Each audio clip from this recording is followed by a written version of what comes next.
Hi guys, samahan niyo po ako ng magtimpla ng gatas. Tara!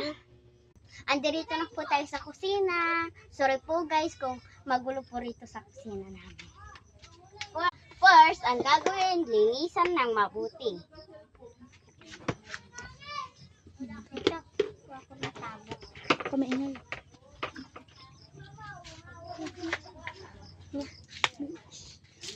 Tapos na po natin malinisan ng mabuti.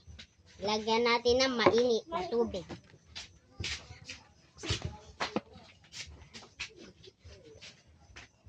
Ang susunod po natin gagawin ay lagyan ng tatlong scoop na gatas.